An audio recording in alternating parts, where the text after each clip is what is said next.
live. Alors, aujourd'hui, le thème de ce que je veux vous apporter, ce que le Seigneur a mis sur mon cœur, c'est « Cultive la pensée de Dieu ». Et je crois que c'est très important, c'est un thème très important, du coup pour moi c'est un thème très important que nos pensées. Parce que nos pensées amènent à nos paroles et nos paroles amènent à des actes. Et d'abord je veux prier, Seigneur merci parce que ce matin on veut tourner Seigneur nos pensées et avoir Seigneur nos pensées dans le ciel, si je peux dire ainsi. Merci Saint-Esprit parce que tu es là. Et on veut rechercher les choses d'en haut, Seigneur. Aide-moi, Seigneur, à apporter ta parole, Seigneur, à l'apporter avec amour. Merci pour ta grâce, Seigneur, que nous avons de te connaître. Seigneur, merci parce que la joie du Seigneur est ma force. Au nom de Jésus, Amen. Amen. Donc on va commencer le psaume 119, le verset 11 et 12, qui nous dit... Je serre ta parole dans mon cœur afin de ne pas pécher contre toi. Béni sois-tu, Éternel, enseigne-moi tes prescriptions. Ce matin, je veux être comme Marie, je veux serrer sa parole dans mon cœur et que mes pensées soient issues de cette parole. Donc, se déclarer chrétien et avoir son nom inscrit dans le registre des membres d'une église, suffit-il à prouver qu'on est disciple de Jésus-Christ? Bien sûr que non. La Bible déclare, pour vous, vous ne vivez pas selon la chair, mais selon l'esprit, si du moins de Dieu habite en vous. Si quelqu'un n'a pas l'esprit de Christ, il ne lui appartient pas. C'est Romains 8, le verset 9. C'est clair, on n'est chrétien que lorsque le Saint-Esprit habite en nous. Ensuite, on va prendre Romains 12, le verset 1 et 2.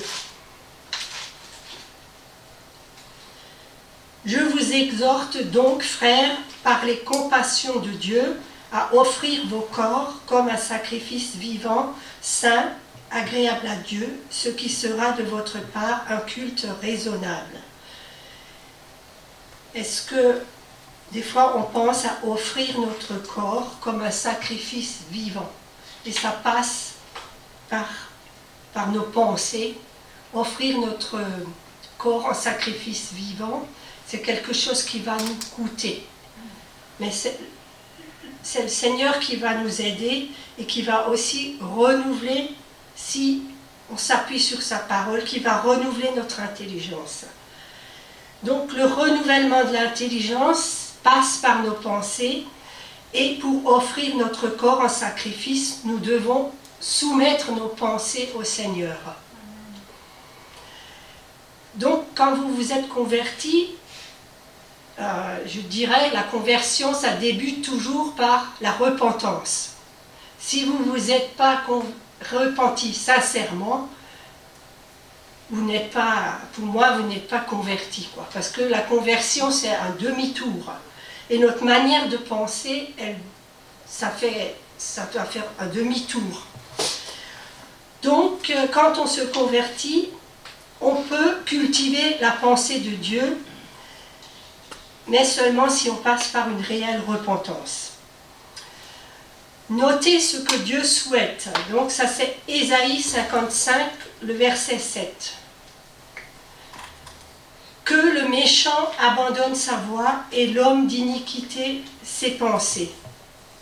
Qu'il retourne à l'Éternel, qui aura pitié de lui, à notre Dieu, qui ne se lasse pas de pardonner. Donc se repentir, c'est se détourner de ses péchés et bien sûr y renoncer. Donc la Bible nous dit aussi qu'une véritable repentance entraînera un changement de comportement. Bien sûr, si on pense différemment, on va aussi agir différemment. La définition biblique du mot repentance est donc un changement d'avis qui entraîne un changement de comportement. Et tout véritable changement de notre vie commence par une transformation de la pensée. Et je vais vous donner un petit témoignage. Moi, vraiment, quand le jour où j'ai donné ma vie au Seigneur, j'ai vraiment ressenti cet amour que le Seigneur m'a donné et j'avais hâte de le partager aux autres. Et j'avais complètement... Mon esprit a fait comme un demi-tour. Et je voulais vraiment suivre le Seigneur de tout mon cœur. Et je peux dire que quand même le Seigneur, si vous cheminez sérieusement avec lui, il va vous transformer pour la gloire de son nom, bien sûr. Et si, comme ce matin, on a vraiment parlé de son pardon, si on accepte vraiment son pardon, on aura des facilités aussi pour se pardonner les uns les autres. Et le Seigneur, il va complètement transformer vos pensées, il va transformer votre vie en fait, pour sa gloire. Et c'est toujours pour votre bien. Le Seigneur, il veut toujours votre bien. Et ça, il faut qu'on le sache. Donc, acte 3, verset 19. Repentez-vous donc et convertissez-vous pour que vos péchés soient effacés, afin que des temps de rafraîchissement viennent de la part du Seigneur. On désire tous des temps de rafraîchissement. Et je souhaite vraiment que ce matin, ce soit un temps de rafraîchissement pour vous, de la part du Seigneur. On désire aussi le temps de rafraîchissement, on désire un temps de guérison intérieure. On désire tous aussi être restaurés complètement. Si le Seigneur nous donne un temps de rafraîchissement, ce qui est stérile en nous devient fertile. La tristesse, ça laisse place à la joie, parce que la joie du Seigneur est notre force. Et ce qui est mort aussi dans notre vie, ça revient à la vie. Parce que Jésus est le chemin, la vérité et la vie. Et la parole de Dieu, elle est aussi esprit et vie.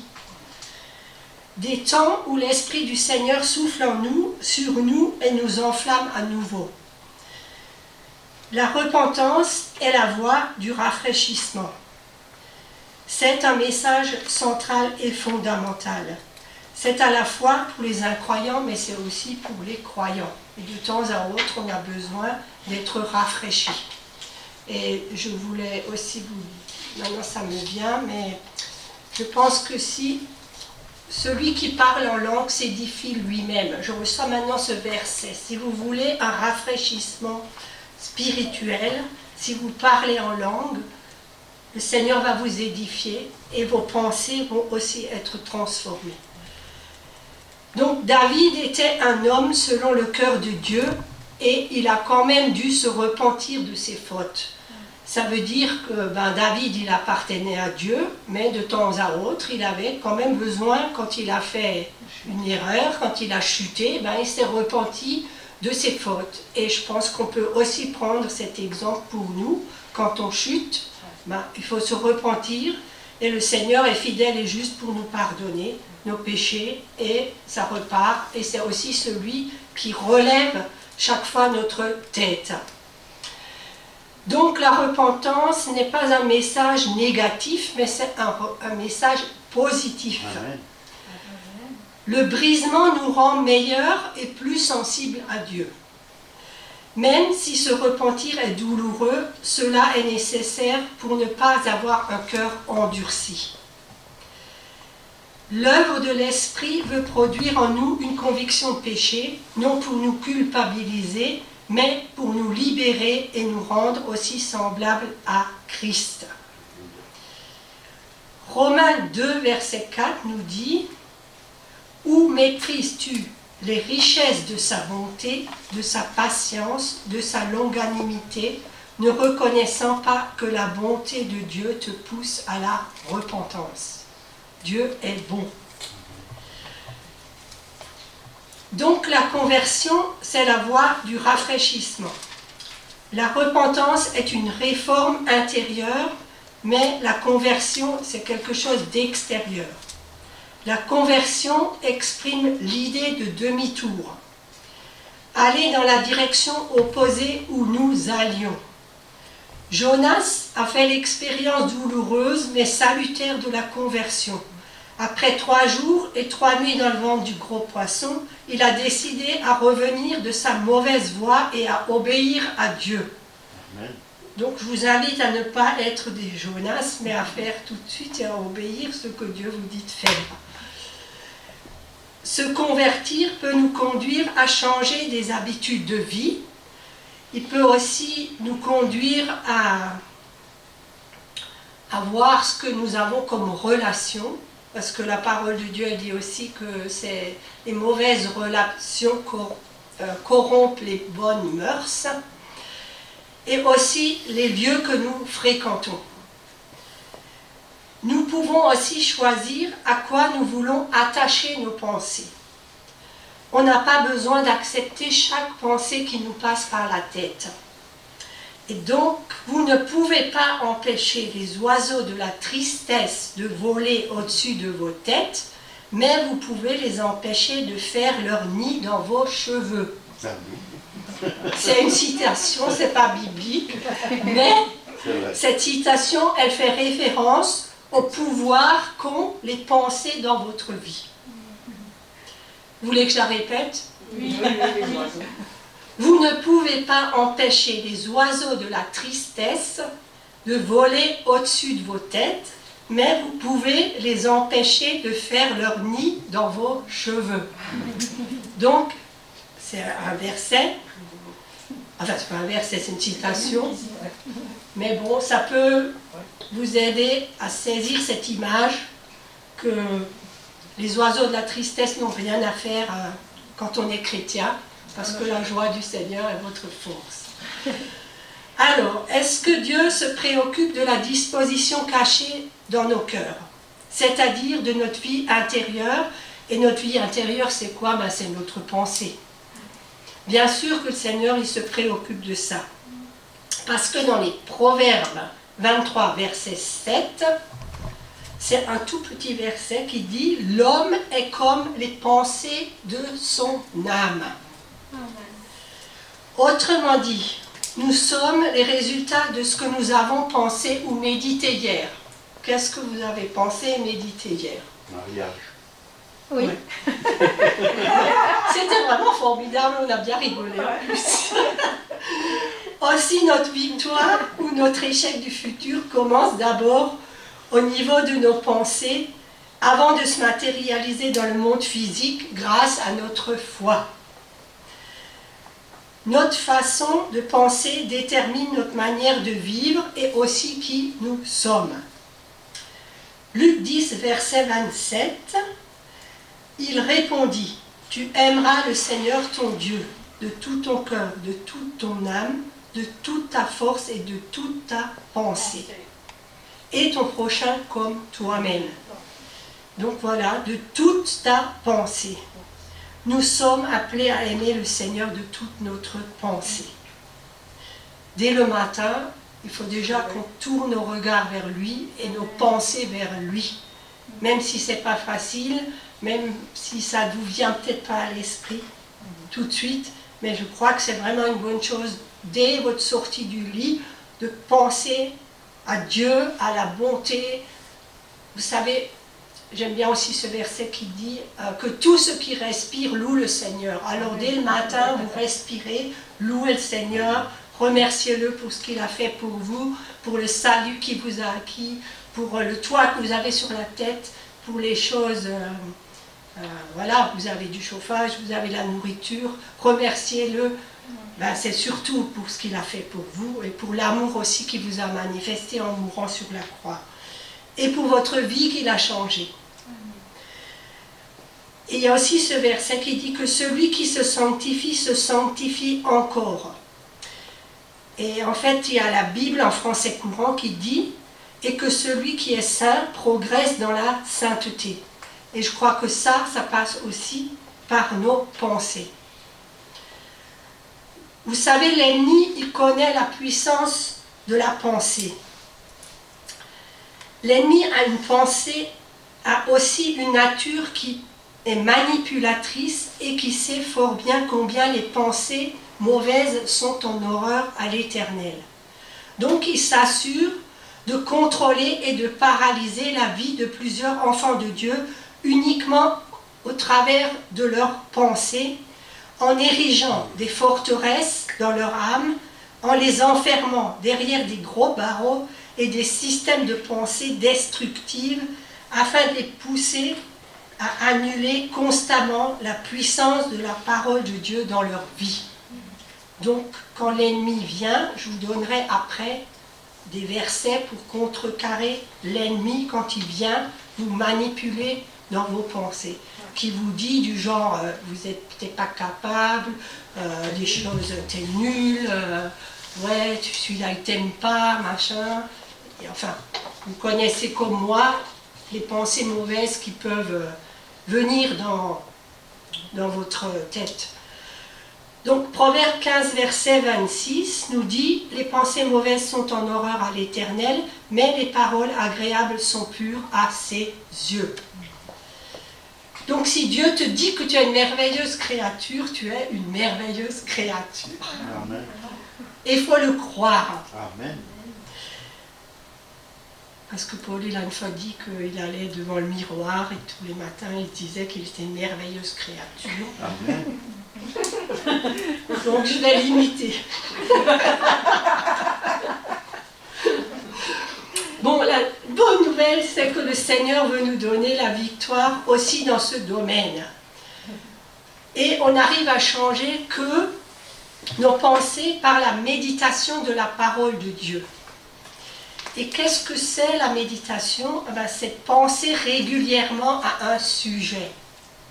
Par exemple, quand vous descendez du lit, je vais penser à Dieu, je vais penser à Dieu en premier. Mettez le Seigneur en premier dans votre vie. Jean 8, verset 31 nous dit « Si vous demeurez dans ma parole, vous êtes vraiment mes disciples. » Personnellement, moi, je veux rester un disciple et je sais que vous aussi. Et pour cela, je dois continuellement travailler sur mes pensées.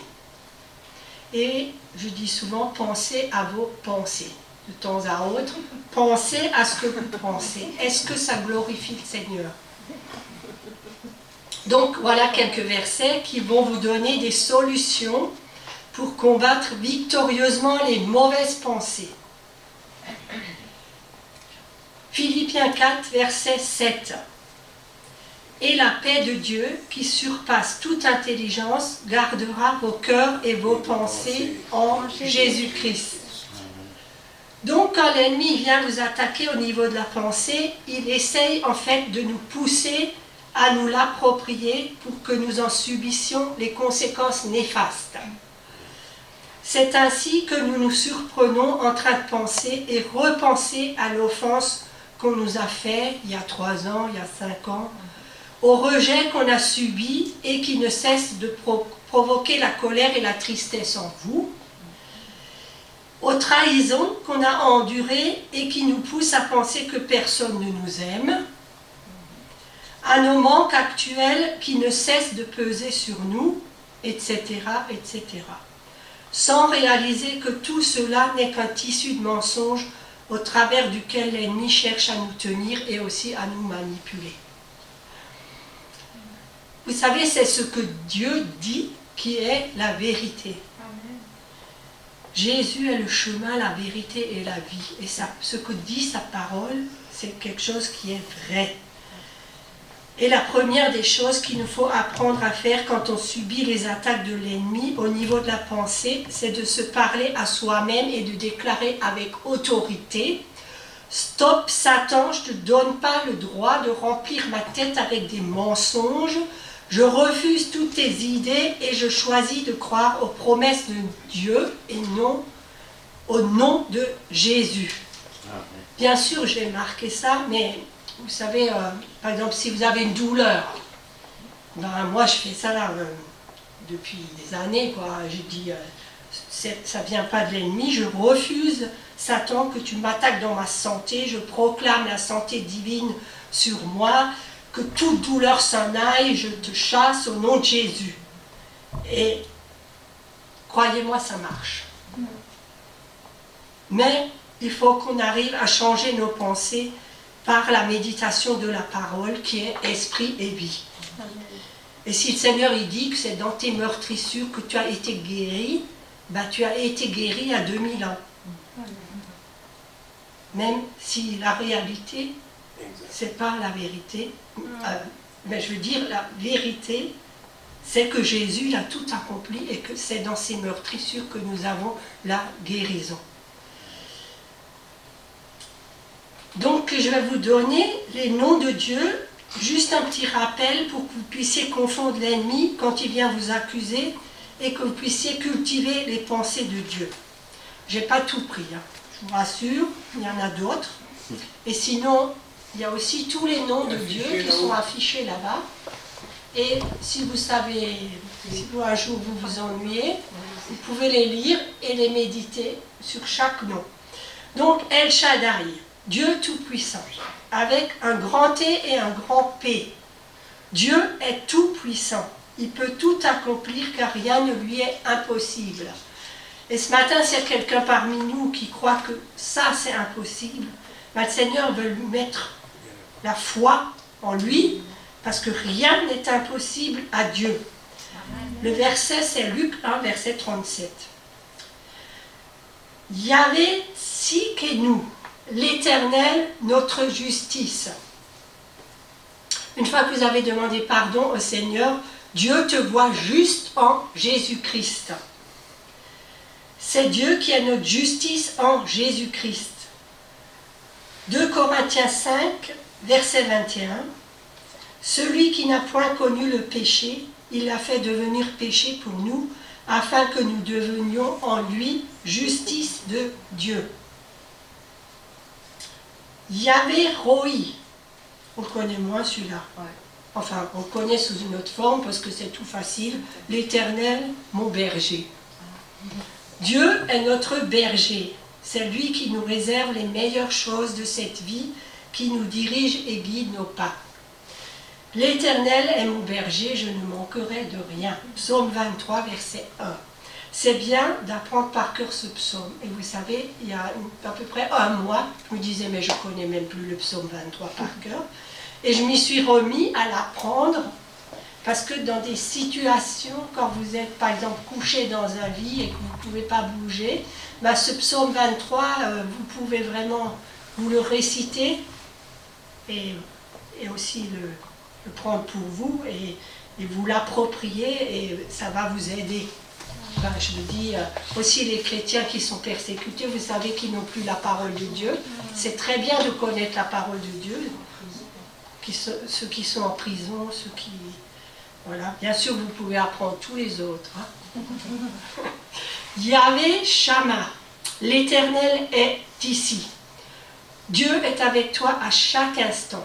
Il est avec toi dans ta maison, dans ton travail, où que tu sois.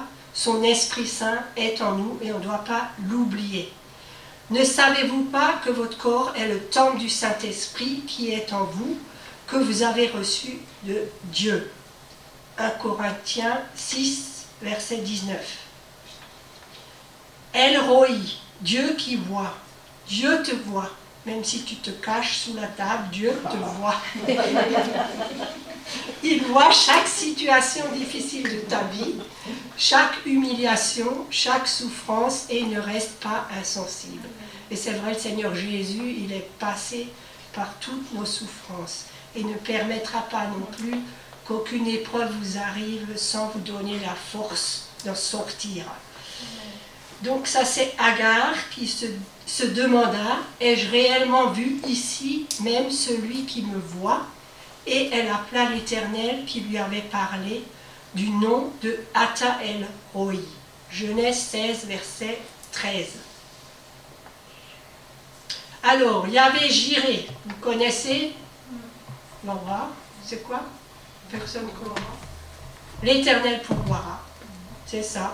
Dieu pourvoira à chacun de tes besoins, car il veille sur tous ses enfants. Le verset, c'est Genèse 22, verset 14. Abraham appela ce lieu-là Adonai Jireh. Yahvé Rapha, guéri. L'Éternel qui me guérit. Dieu te guérira de toute maladie ou blessure physique ou émotionnelle afin que tu puisses vivre pleinement ta vie. Exode 15, verset 26. Si vous écoutez attentivement l'Éternel votre Dieu, et si vous faites ce qui est droit à ses yeux, si vous êtes attentifs à ses commandements, et si vous obéissez à toutes ses lois, je ne vous infligerai aucune des maladies dont j'ai frappé les Égyptiens, car je suis l'Éternel qui vous apporte la guérison. Il y a aussi un verset qui dit, il envoya sa parole et les guérit. Et c'est dans l'Ancien Testament. Donc déjà le Seigneur il parlait de guérison dans l'Ancien Testament. Yahvé Shalom. La paix, ça passe normalement. C'est Dieu qui te donne la paix, la vraie paix. C'est que lui qui peut te la donner. C'est lui qui apaise tes peurs et tes doutes. Juge 6, verset 24. Gédéon construisit à cet endroit un autel à l'Éternel et il l'appela l'Éternel assure la paix. Donc pour transformer nos pensées, il nous faudra aussi apprendre à faire monter des actions de grâce vers le trône de Dieu. Pour tout ce qu'il ne cesse de faire pour nous, en les accompagnant aussi d'une prière sincère où nous pourrions présenter nos besoins, en plus de pardonner à nos parents, nos amis, nos frères qui nous ont fait du mal. Donc, un autre verset, Philippiens 4, verset 6, qui par ces temps difficiles sont bien, il faut vraiment les prendre sur notre cœur. Ne vous inquiétez de rien, mais en toute chose faites connaître vos besoins à Dieu par des prières et des supplications avec des actions de grâce, et la paix de Dieu qui surpasse toute intelligence gardera vos cœurs et vos pensées en Jésus-Christ. Et j'ai aussi pensé à ce verset, Matthieu 6, verset 27, qui dit « Qui de vous, par ses inquiétudes, peut ajouter une coudée à la durée de sa vie ?» Et à ce moment-là, la paix de Dieu qui surpasse toute intelligence viendra nous envahir afin de garder nos pensées en Jésus-Christ et en sa parole.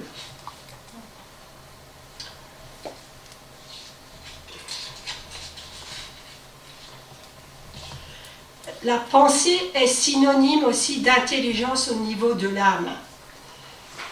Pour ne pas toujours subir les attaques de l'ennemi qui essaye constamment de nous assaillir avec des pensées impures, afin d'affecter notre capacité de réflexion et de raisonnement, avec pour but de nous empêcher d'accomplir le plan merveilleux de Dieu ici-bas, il nous faut rechercher inlassablement le renouvellement de l'intelligence.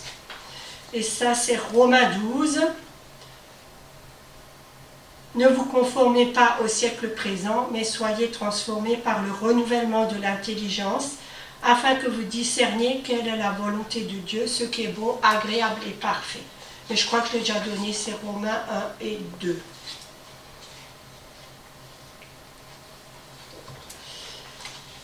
Donc,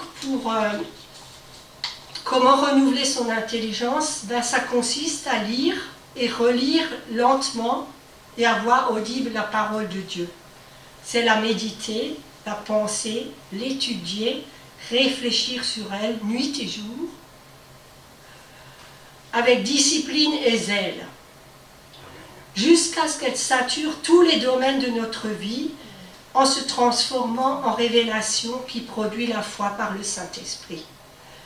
Et moi je crois vraiment que dans la Bible, parce que la parole de Dieu dans la Bible, elle a une solution à tous les problèmes. Et des fois, moi personnellement, quand je prie, souvent, pour un sujet, ben, le Seigneur, Voilà, par la parole, il m'envoie la réponse. Une fois, il y avait un problème au travail et le Seigneur m'a donné ce verset et il soutient le cœur de celui qui est intègre. Et vraiment, ça m'a fait du bien qu'il m'a dit ça parce que je dis, Seigneur, je suis intègre devant toi. Et le Seigneur a solutionné le problème par la suite. Et vraiment, ce verset, je l'ai eu, ça m'a vraiment flashé quoi, dans mon cœur. Quoi. Et ça m'a aussi montré qu'il fallait être des personnes intègres et qu'il fallait lui obéir dans toutes choses. Hein. Alors, pourquoi lire la Bible à haute voix? La lecture à haute voix favorise la méditation et fait appel à deux sortes de mémoire. J'ai exprès cherché pour vous ça parce qu'en ce moment je le pratique. Bien sûr, pas qu'on m'entende à l'étage supérieur, mais... et parce que c'est... Donc, la méditation fait appel à deux sortes de mémoire, celle visuelle et celle auditive. C'est comme si on vous le répétait deux fois. Donc quand Satan essayera de revenir avec son mensonge, parce que nous aurons déjà reçu avec douceur la parole qui a été plantée en nous et qui peut sauver nos âmes, l'esprit et la vie qui rendent cette parole vivante vous servira de rempart contre l'ennemi. Alors quand j'ai lu ça, rempart contre l'ennemi, j'ai pensé au rempart de Vauban à Neuf-Brisac, pour ceux qui ont déjà visité, et j'ai vraiment vu que le Seigneur il mettait un rempart et que l'ennemi ne pouvait pas vous attaquer s'il est de l'autre côté. Un gros mur. Donc il y a aussi ce verset qui dit, 2 Corinthiens 10, verset 5, nous renversons les raisonnements et toute hauteur qui s'élève contre la connaissance de Dieu, et nous emmenons toute pensée captive à l'obéissance de Christ. Et des fois, si vos pensées s'égarent comme ça, ou aussi quand on prie, des fois nos pensées peuvent s'égarer, et moi je fais ça souvent aussi, que j'emmène toute pensée captive à l'obéissance de Christ. Et on devrait aussi prendre autorité pour débusquer et déboussoler tout ce que l'ennemi a déjà pu planter en nous comme mensonge et qui nous empêche d'obéir promptement à la parole de Dieu, que ce soit avant notre conversion ou même après. Pour cela, il nous faudra toujours prendre l'épée de l'esprit qui est la parole de Dieu, et la confesser avec autorité contre tout mensonge encore présent en nous. Je renverse les raisonnements et toute hauteur qui s'élève contre la connaissance de Dieu et j'emmène toutes les pensées captives, tous les mensonges de l'ennemi à l'obéissance de Christ. Je confesse que l'épée de l'esprit sépare mon âme et mon esprit maintenant et me permet d'expulser tous les mensonges de l'ennemi encore présents en moi au nom de Jésus. Vous pouvez vous approprier cette prière. Et maintenant, je viens au verset qui peut beaucoup vous aider. Moi, personnellement, il m'a beaucoup aidé. C'est Philippiens 4, verset 8. Au reste, frères, que tout ce qui est vrai, tout ce qui est honorable, tout ce qui est juste, tout ce qui est pur, tout ce qui est aimable, tout ce qui mérite l'approbation, ce qui est vertueux et digne de louange, soit l'objet de vos pensées. Donc il faudra que vous mettiez un petit filtre en amont de vos pensées pour vous permettre désormais de faire le tri de toutes les pensées qui essaient de monter vers votre âme. Car de la même manière que l'on ne peut empêcher l'ennemi de nous envoyer des pensées mensongères à longueur de journée, de la même manière aussi nous devons nous assurer de ne jamais nous les approprier grâce à ce puissant filtre. Donc voilà, je vous encourage à apprendre ce verset par cœur. Est-ce que vos pensées sont vraies? Est-ce que vos pensées sont honorables? Est-ce que ce que j'ai pensé ce matin, c'était juste? Est-ce que je vois cette personne, Seigneur, comme toi tu la vois? Ou est-ce que je la vois avec mes yeux charnels? Est-ce que c'est digne de louange ce que je pense? Ou est-ce que ça rabaisse? Et pour que vous puissiez apprendre ce verset, bien sûr, pour ceux qui ont à cœur, j'ai mis le verset là-bas sur la table et en sortant, vous pouvez en prendre un. C'est un petit marque-page.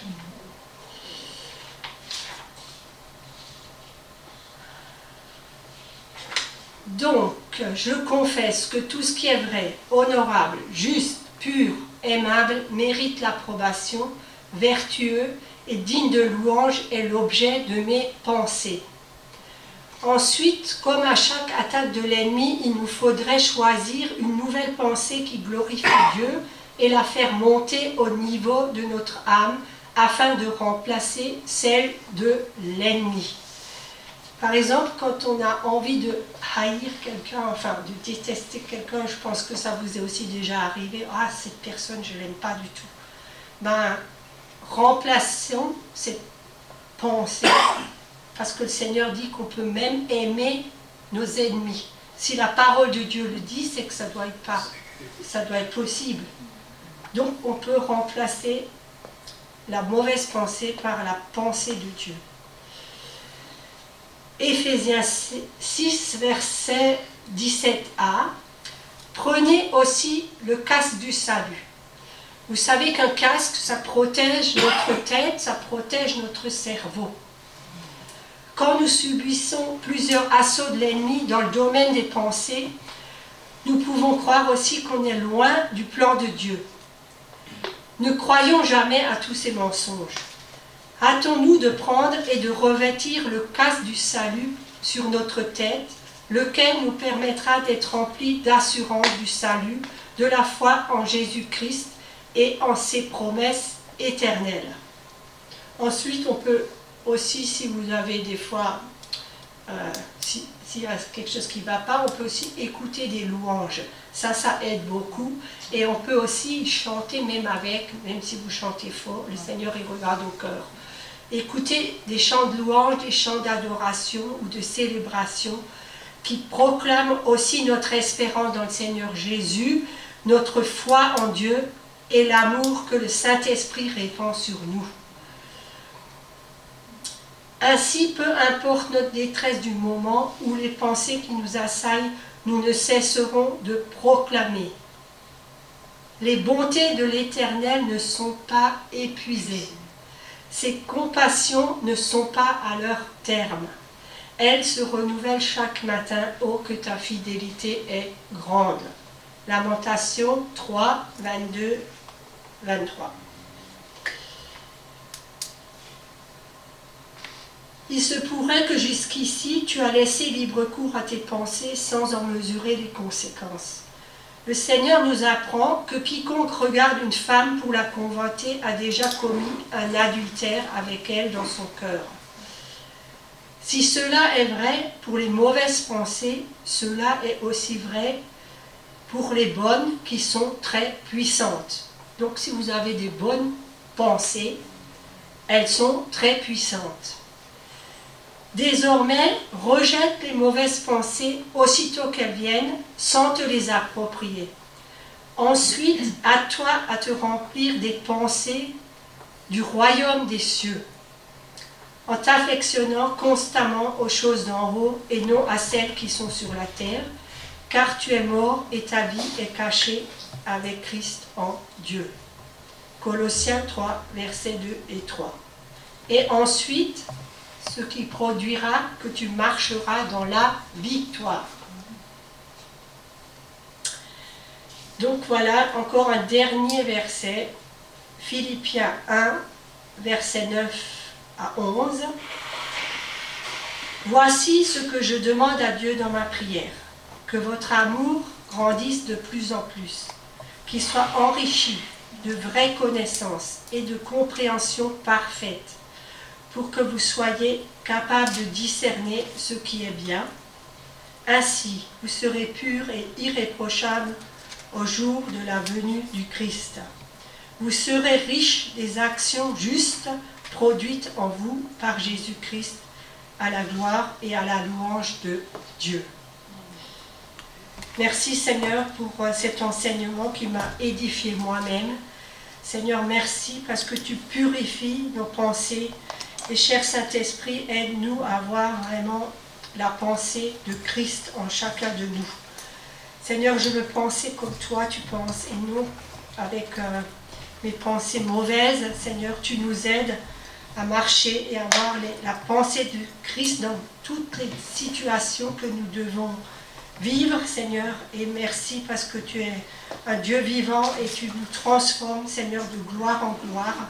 Seigneur, que nos pensées soient vraiment dirigées vers le haut, Seigneur, et que nous puissions rechercher les choses d'en haut.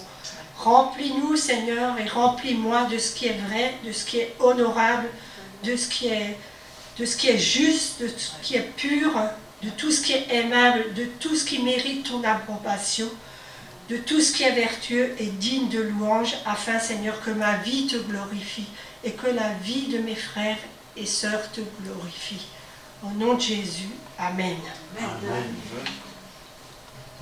Voilà.